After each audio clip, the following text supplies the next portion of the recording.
A very happy morning, my dear students.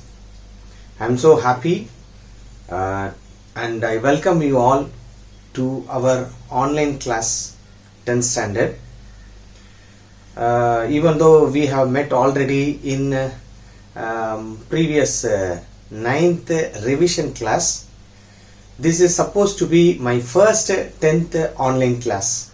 That is, I'm going to start with the first chapter of biology lesson. My dear students, by this time you should be knowing that we have totally 23 lessons in our textbook, out of which 11 physical science lessons and 11 biology lessons. So totally 22, and the last lesson, lesson 23, visual communication, that is, which is a computer science lesson. So this is the overall idea about your textbook. So we biology teachers will be handling biology lessons. 3 teachers will be handling: myself, Mr. J.K. Shivakumar and Mr. John Ruben. Whereas physical science teachers will be handling all the physical science lessons, that is both physics as well as chemistry. And by this time many lessons have been started, both in physical science as well as in biology. And today I am going to start with lesson 12, plant physiology and plant anatomy. Before entering into the lesson, a few instructions I just want to give. That is, my dear students, you should have a textbook when there is online class going on. So it is easy to go through, and it is easy to understand when you have a textbook in your hand. I don't mean that during the class, but at least after the class, see to that you go through the textbooks, whatever the concepts that has been taught, what are the pages that has been covered. I hope you understand. Okay. So unlike your lower classes where you learn only the question answers, only the exercises, now it is not the case. So from this year, actually you should have started from 9th standard. At least from this year, you keep in mind that you have to go through the whole lesson. At least you should go through the concepts that are found in the lesson. You should be thorough with the concepts that is in the lesson. So keep this in mind, because when you go to higher classes, that is higher secondary or college, you are not given with few questions, and if you prepare that, you will just pass, or you will get some 70 or 80%. So that is not the case. So from now onwards, you have to learn the whole book or the whole concepts that are found in the book. Then only you will have a bright future, easy going life. Else you find difficult to achieve certain goals in your future. Future in the sense not some 5 years afterwards or 10 years afterwards. I am talking about present year. Starting from present year, you have some goals to achieve. 10th public exam or higher secondary exams. Based on that only you can move on to the next year. Especially I am talking about academic time being. Okay, fine. So keeping this in mind, so have or get a textbook for all the subjects. Also have a notebook for each subjects, so that you can take some hints of what we discuss. These hints will help you to recall when you have exams, or when you are getting ready for exams. So keeping all this in mind, try to follow what we are saying. It's not only teachers, some informations may be given by your parents as well as other elders. So keep this in mind and try to follow, so that your preparation will be getting easier. I hope you understand. Okay. Then as everyone says, see to that you sit and prepare, or sit and learn. Okay, regular reading is very, very important. Like how you have regular exercises that you ought to follow. Similarly, you have to sit and prepare or learn regularly. I don't mean only biology or science. I am saying this for all the subjects. What are all the main subjects you have this year? All the subjects you have to concentrate. Give importance to all the subjects. Then only when you get the marks. So it is an overall performance, not only science, not only maths, not only social. So it is an overall performance. So when you are lagging in one subject, so automatically the overall when it comes to overall performance, you lag or you will be behind many people. So this is like a race where you have some achievements to be fulfilled. So without those achievements, it is very difficult to survive or it is very difficult to live a happy life. So keeping all this in mind, try to follow certain instructions that is given. Okay. Right. Let's go into the lesson. Chapter 12, Plant Anatomy and Plant Physiology. So in this lesson, it is clear that we are going to learn only about plants. What is meant by anatomy and physiology? So let me discuss with three important topics along with one more. So totally 4 important topics. Let me give an introduction of those topics and then we'll go into the lesson. That is 1. Morphology, 2. Anatomy, 3. Physiology, and 4. Organization. First, morphology. What is morphology? The study of external structure is known as morphology. Okay, logy means study. So, the study of external structure is known as morphology. If it is human being or animals, the study of ears, nose, hands, etc. that is actually known as morphology. In case of plants, the study of parts of the plants like a root, stem, leaf, flower, fruit, etc. that is actually known as morphology, study of external features or external structure, which can also be said as a science of, okay, instead of study we can use the word science of external structure. The second topic is anatomy, that is the study of internal structures. If it is an animal, the study of heart, the study of lungs, the study of structure of lungs, the study of structure of heart, kidney, etc. So the study of internal structure is known as anatomy. If it is in plants, the study of tissues that are found inside the plants, that is actually known as anatomy. So last year you might have learned many different types of tissues, which I have discussed in our 9th revision class. So if it is animal, it includes connective tissue, adipose tissue, muscular tissue, skeletal tissue, etc. If it is plants, it is divided into 2 main categories as temporary and permanent tissues. So temporary, which is also known as meristem, and permanent, which includes simple and complex tissues. Simple tissues which include collenchyma, parenchyma and sclerenchyma, whereas complex tissues which include xylem and phloem.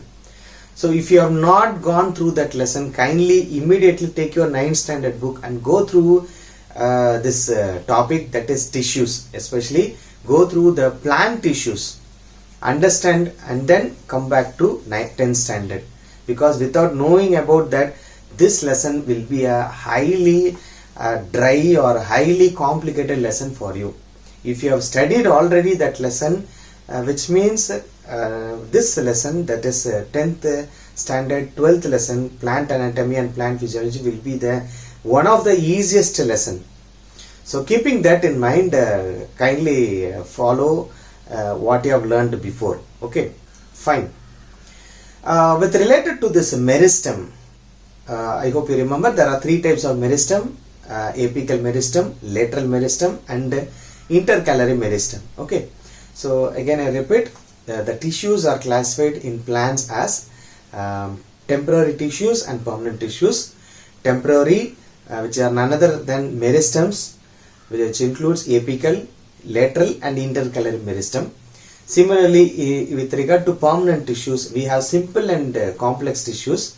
Simple tissues, which includes coloncyma, parenchyma and sclerenchyma, whereas complex tissues are none other than vascular tissues which include xylem and phloem. So we are not going to learn about tissues this year, but we are going to learn the structure, how it is found in a root system or a shoot system. That's what we are going to learn this year. Okay, so already we have learned about tissues. So this year we are going to learn how it is arranged, how the tissues are arranged. Okay, then the third topic is physiology. So I'm discussing some four topics. One is morphology, anatomy, and the third one is physiology. That is, vital functions taking place in your body is actually known as physiology, the study of vital functions. The vital functions, which includes respiration, digestion, excretion, reproduction, etc. All these are called as physiology. Similarly, in plants we have photosynthesis, respiration, excretion, reproduction, etc., which can be studied under the topic physiology. Then last but not least is organization. Okay, so which you may think that which is not related to our topic, but still, if there is no organization, there is no living. So I am not using the word living as a noun, but I am using the word living as a verb. Okay, so living, an organism to be living, it needs organization, that is coordination.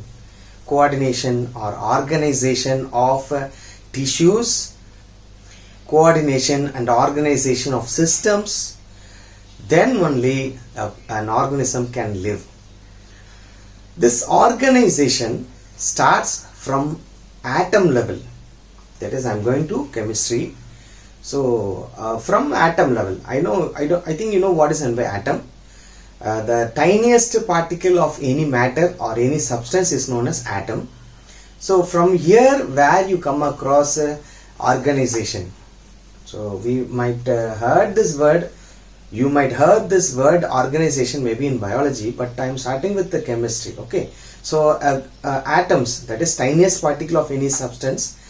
Group of atoms form element. For example, O is an example of atom. H is an example of an atom.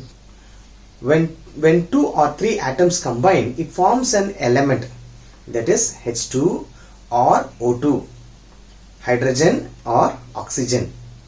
When these elements combine, they form molecule. For example, hydrogen and oxygen, it forms H2O, water. So you might have learned in chemistry one molecule of water, two molecules of hydrochloric acid, something like that. Okay, so when more than one element combines, it forms a molecule. Then group of molecules form compound.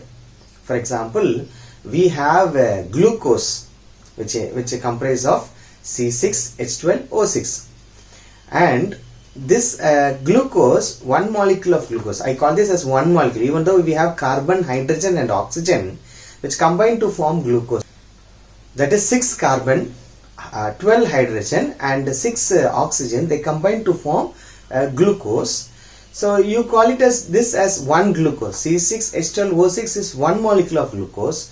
It need not be to be always one molecule, always glucose molecules, they combine each other to form a compound. For example, starch.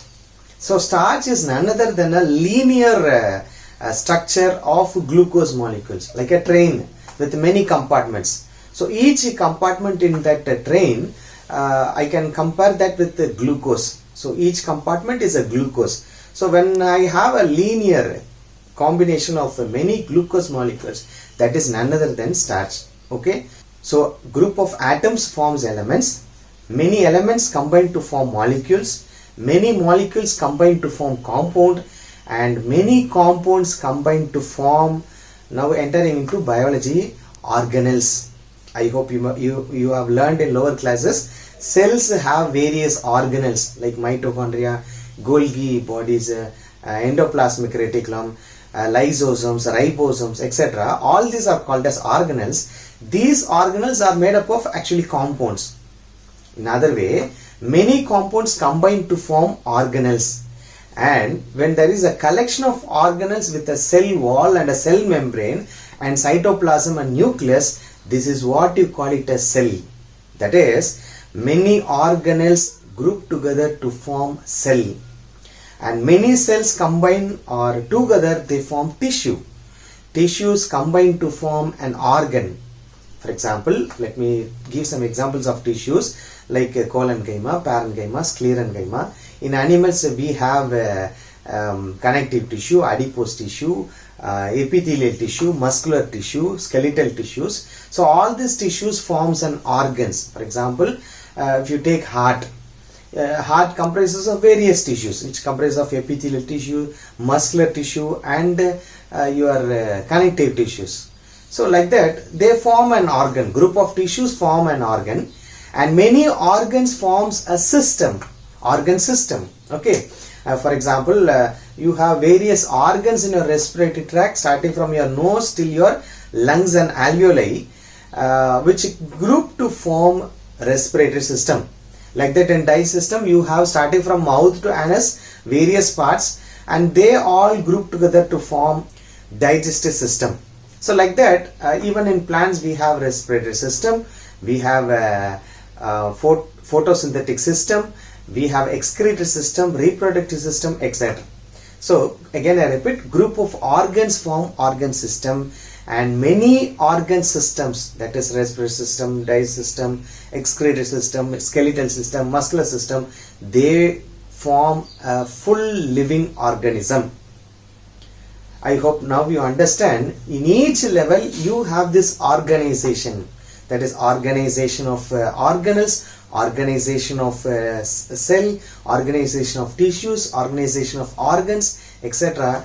that results in living. If this organization is lagging, living organism is not a living, it's a dead matter. Okay. Or when the organization fails, you could say in the other way, automatically that living organism is said to be dead, or it will have some disorders or diseases or malfunctioning, etc., etc., etc. Okay, keeping all this in mind, I hope now you understand the importance of organization. Now this organization doesn't stops with this.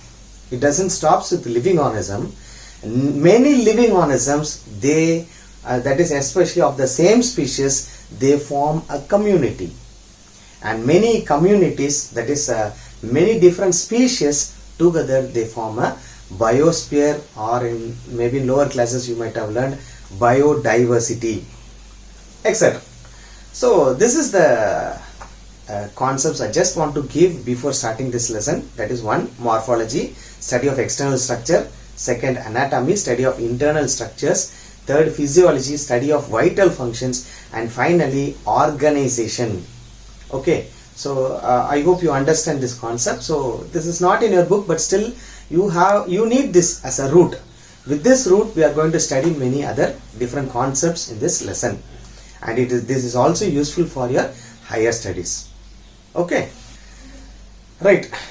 Plant anatomy and plant physiology. So the first part, the main part of the lesson, we are going to learn about plant anatomy, and finally we are going to finish this lesson with plant physiology. That is, in plant physiology we are going to learn about photosynthesis and respiration, so which is actually easy, which will be interesting because you have already learned all this before many times. Starting from your primary school, you are learning about photosynthesis and respiration. You have a good idea about photosynthesis and respiration, and maybe this year you are going to learn about the main organs that is involved in this two physiological functions, and you are going to learn a small idea about the process. So for very limited points you might have learned about the process, so something extra, so that it will be easy for you when you go to higher classes, especially higher secondary. Okay, right. With related to anatomy, we are going to learn the structure of root, stem and leaves. Okay, so root, that is we have two different types of plants. One is dicot plant and monocot plants. We will discuss about that later. I'll just give an idea about that. Okay, So it is called as dicotyledonate and monocotyledonate. That is dicot plants and monocot plants. I'll tell the features of dicot and monocot plants later after giving some introduction of this lesson. Okay. So in this lesson we are going to learn about dicot root, monocot root, then dicot stem, monocot stem, and you are going to learn about dicot leaf and monocot leaf, full about the tissues inside. Okay, the arrangement of tissues we are going to learn in this lesson. Okay, right. Internal structure of plants. This internal structure of plants was first published by a scientist, Nehemiah Grew. He is an English physician. Physician means doctor. Okay, so he is an English physician and he is called as the father of plant anatomy. Okay, Nehemiah Grew is known as father of plant anatomy. Why he is called? Because he was the first person to publish about the internal structure of plants. Anatomy, which is obtained from a Greek words ana and temnia. Ana means under, that is inside, and temnia means to cut, that is you cut the plant and you look into. That is the meaning of anatomy. Then next, tissues. A group of cells which are similar or dissimilar in structure and origin but perform similar function are known as tissues. Again I repeat, a group of cells actually forms tissues. Okay, so we have discussed this before. Okay, a group of cells form tissues. What kind of cells? Okay, so that is the question. So it may be similar or dissimilar cells. Okay, so it may have all will be similar as well as dissimilar. In what ways? They may be similar or dissimilar in structure as well as in origin. Okay, so this is actually known as tissues. Again I repeat, tissues are none other than a group of cells with a similar or dissimilar structure as well as origin, but they perform similar function. For example, we have muscular tissues. So I hope you know there are three types of muscles or muscular tissues. One is striated, second unstriated, and smooth muscles. Okay, so even though we come across different structures, striated, unstriated and smooth are different in structure, but they have one particular function, that is they are involved in locomotion or movement. So this is the definition tissues. Again I repeat, similar or dissimilar in structure as well as origin but perform similar function. So that is, origin means from where it arises. So every cell or every tissue arises from a particular stem cells. Okay, so that's what they are talking about. We have different types of stem cells. You learn later. We will be learning this year later. Like stem cells from bone marrow, stem cells from umbilical cord, stem cells from amniotic fluid, etc. So even though the origin is different, even though the structure may be different, if they have similar function, you call it as a particular tissue. For example, muscular tissue. Like that we have various different types of tissues. For example, you can take skeletal tissues. We have different types of skeletal tissues which differs in structure, but they have two important functions, that is they give a shape to our body, and second one is which is also involved in locomotion or movement. In doing all kinds of activities we need a skeletal system, else we cannot do certain functions. For example, writing, or for example keying something, or maybe for example surgery. For doing surgery we need the bones or the skeletal system. So this is the idea about tissue system. Again I repeat, similar or dissimilar in structure as well as origin, but they have similar function. This is the definition of tissues. The next scientist we are learning in this lesson is Sachs in 1875, who classified plant tissues as dermal, ground and vascular tissues. Again I repeat, dermal or epidermal tissue, ground tissue and vascular tissue. So let us learn the three types of tissues one by one. I mean we are going to learn mainly their functions. Okay, first, dermal or epidermal tissue. So when you look into a plant structure, it may be root or stem or leaf. So you get an overall idea about the plant structure. It is known as ground plan actually. Okay, so even in your book you might find a round shape in all the, I mean, dicot root, dicot stem, monocot root, monocot stem. Everywhere you will find a round structure, which is the overall idea. That is, when you cut that stem or leaf, either cross section or transversal section, you will get a picture that is given in your book. It is known as ground plan, where you come across these three structures. One is dermal or epidermal, which is none other than the outermost part, and second, maybe you compare this with a cell. In cell we have outermost cell wall or cell membrane, and inside you have cytoplasm, and third you have nucleus, in which you have chromosome or DNA.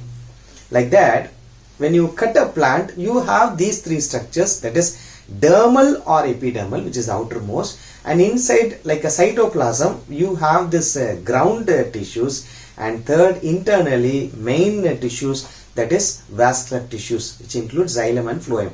Actually, don't confuse with the structure of a cell and structure of a plant. That is, plants are made up of tissues, and those tissues comprise of cell, and in a cell you have this cell wall, cell membrane, cytoplasm, nucleus, chromosome, DNA, etc. So I hope you are not supposed to confuse, you don't confuse with the structure of a tissue and the structure of a cell.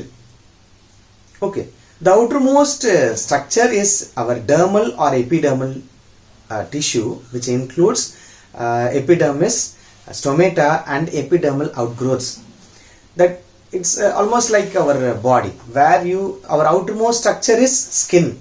Like that, in plants, the outermost structure of a root or a stem or leaf is epidermis, or otherwise known as dermis or dermal. Okay, so epidermis, which comprises of cuticle, and the function of cuticle is protection. Like how we have the skin, the main function of skin is protection from various germs, protection from various dust. Imagine if you don't have skin, if the skin is peeled off, so very sooner microorganisms goes into your muscles and organs, different organs that are found in your body, and easily will be infected and diseased. So that is the function of skin. Like that, in plants we have epidermis, which comprises of an outer thin membrane known as cuticle, which gives protection. Okay, the next is stomata. Stomata are tiny, minute, microscopic holes that are found in the leaves as well as in stems. The main function of stomata is respiration and transpiration. I hope you know what is under respiration, where exchange of gases takes place. Oxygen is taken and carbon dioxide is thrown, or carbon dioxide is taken and oxygen is released, and this takes place through minute holes called stomata. Similarly, transpiration, loss of excess water from the plants, is known as transpiration, which also takes place through stomata. Then third comes epidermal outgrowths. Like how we have hairs on our skin, like that in dermal or epidermal of plants, you come across certain outgrowths like called as trichomes and root hairs. Maybe in root you know this root hairs, which are actually main use of this epidermal outgrowth is they are involved in the absorption of water and minerals. I hope now you will understand. The main function of root hairs, which is an epidermal outgrowth, is absorption of water and minerals, which is an outermost structure which comprises of epidermis, stomata, and epidermal outgrowths. Epidermis is cuticle. The main function of cuticle is protection. The main function of stomata is respiration and transpiration. And similarly, epidermal outgrowths, which includes trichomes and root hairs, the main function is absorption of water and minerals. The second type of tissue system is ground tissue system, which includes cortex, endodermis, pericycle, and pith. Most of the parts inside is occupied with the cortex. Then you have endodermis, which actually covers and protects the vascular tissues inside, and then we have a pericycle and a pith. All these things you learn when we go to the main core of this lesson, that is when you learn about root systems and leaves structures. Time being, I am skipping this. Let me stick on to the functions of these ground tissues. So overall, cortex, endodermis, pericycle, pith, their main function is, one, they are involved in photosynthesis. If they are found in leaves or if they have chlorophyll pigments, they are involved in photosynthesis. And secondly, certain cells which are found in these ground tissues, they are also involved in food storage. Third, they are involved in regeneration. Suppose when you break a twig or when you break a branch, you will find it leads to arisal of new branches, and that's what we called as regeneration here. That is the third function. Then fourth one is this ground tissue, like our skeletal system, which gives support to the plant. And finally, ground tissues gives protection to the plant. Okay, so let me list out the functions. One, ground tissues, their functions are: one, photosynthesis; second, food storage; third, regeneration; four, they give support to the plants; and finally, they give protection to the plants. So these are the various functions of ground tissues. The third important tissue system is vascular tissues or vascular tissue system, which includes xylem and phloem. I hope you know xylem and phloem. Xylem, which is involved in the transport of water and minerals from the root system towards the shoot system, and phloem, which is involved in the transportation of food. So these are the two main functions of xylem and phloem. Okay, and these are the two tissues which come under vascular tissues, which you might have learned last year. And I hope you remember, you have learned the 4 types of xylems and 4 types of phloem. Xylem, which includes xylem tracheids, xylem vessels, xylem fiber, and xylem parenchyma.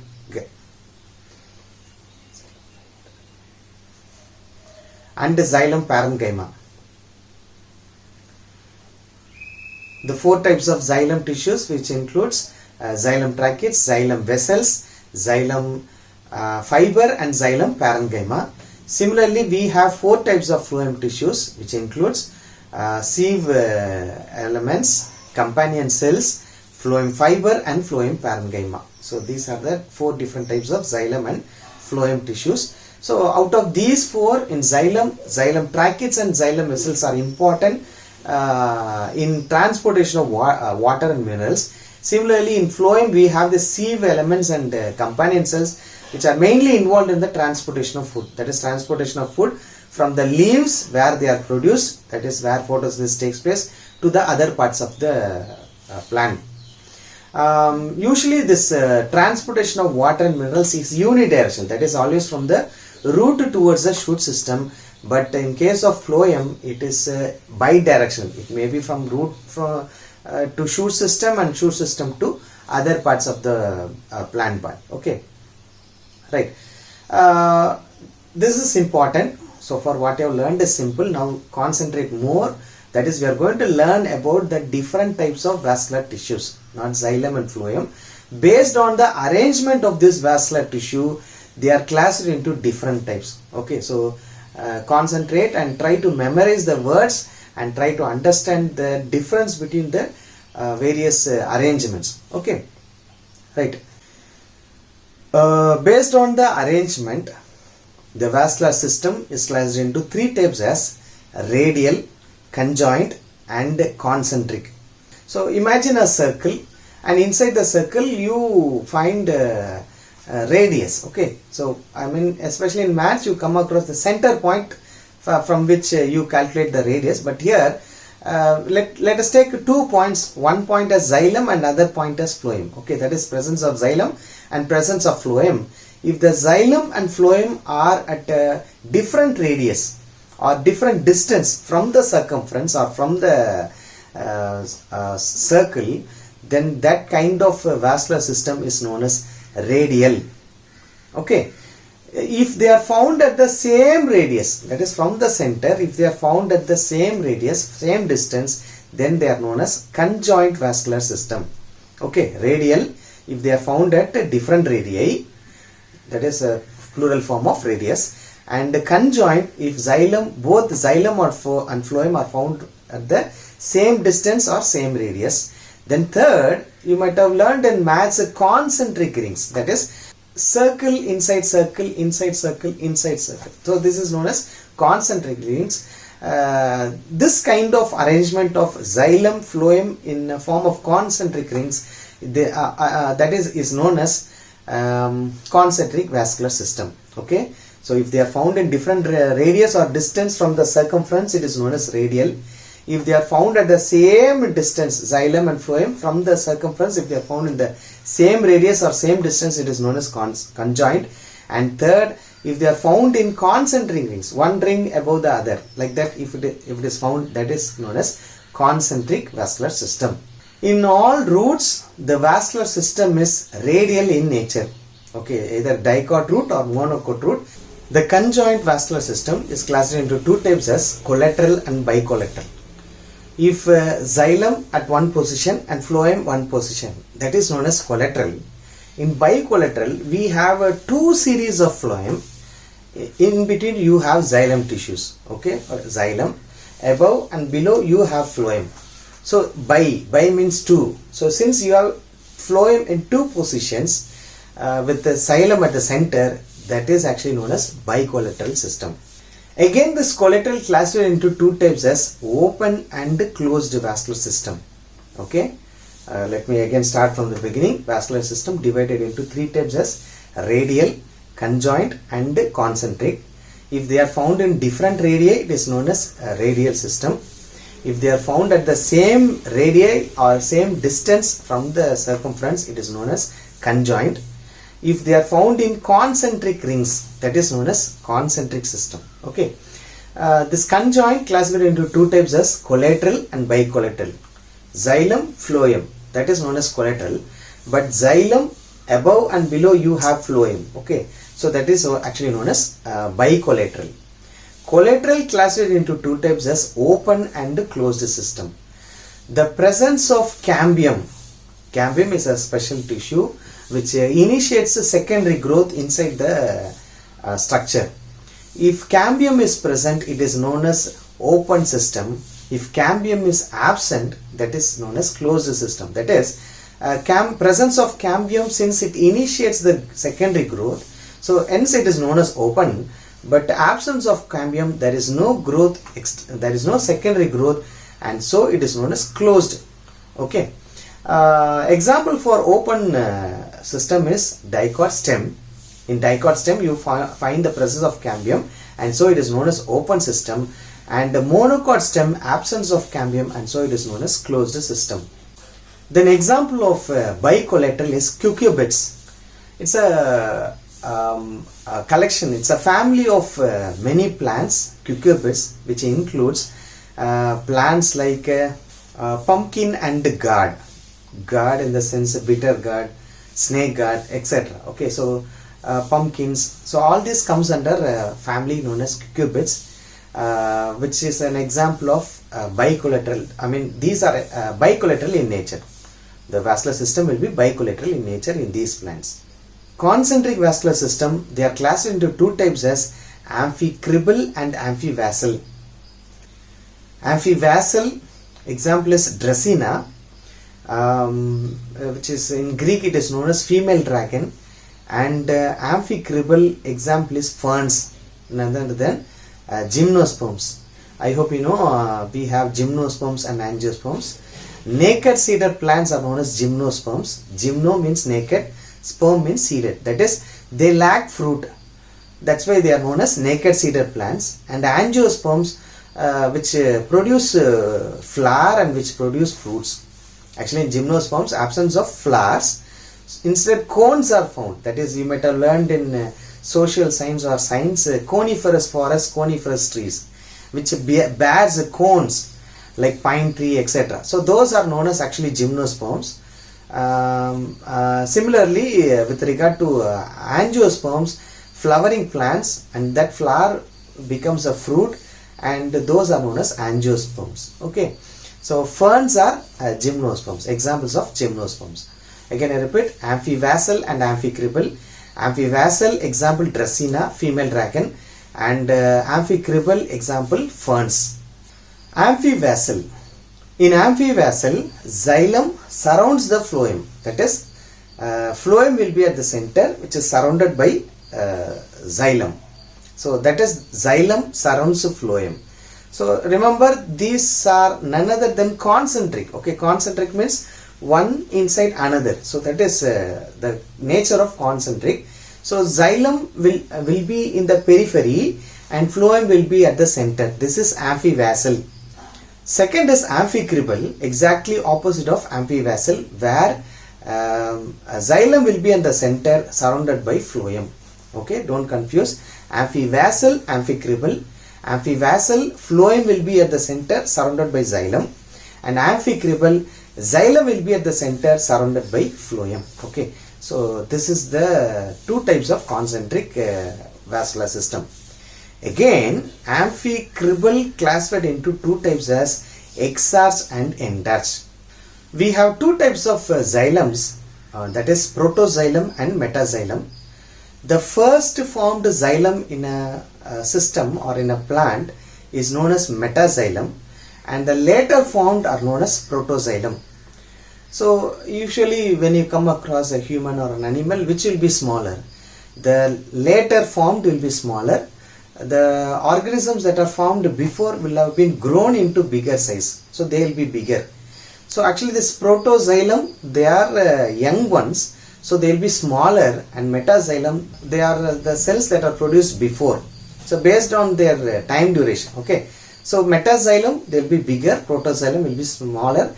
At the same time, which will be younger is protoxylem, which will be older is metaxylem. Okay. So in case of endarch, the protoxylem will be at the center, smaller ones will be at the center, and metaxylems will be at the periphery.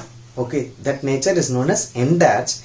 And exarch, metaxylems will be at the center, and slowly you come across the cells in smaller structure, that is protoxylems will be at the periphery.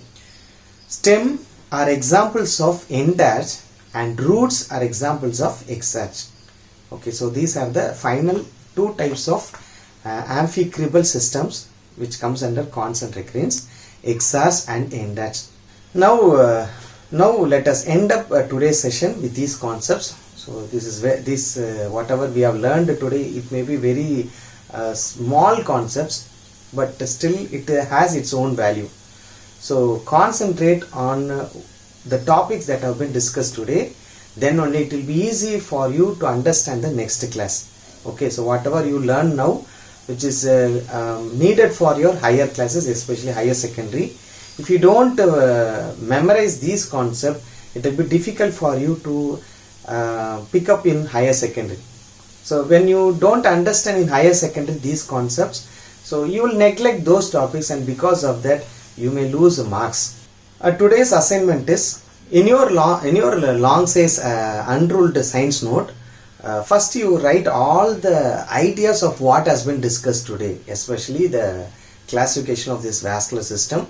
You just write in the form of hints, then take a fresh page and make it in the landscape mode, and prepare this in the form of a flow chart, where this vascular system divided into various different types: vascular system, radial, conjoint and concentric. Then again it is divided into two. So like that you write the whole flow chart in a fresh page. That is the assignment for today. Okay, so be safe, follow certain preventive measures, not only related to this pandemic, generally all preventive measures for all kinds of disorders. Okay, go for regular balanced diet, do regular exercises, and self-study is important. Dedicate time for your self-study, relax yourself, take abundant rest, sufficient rest, and stay healthy. Okay, God bless you. Thank you.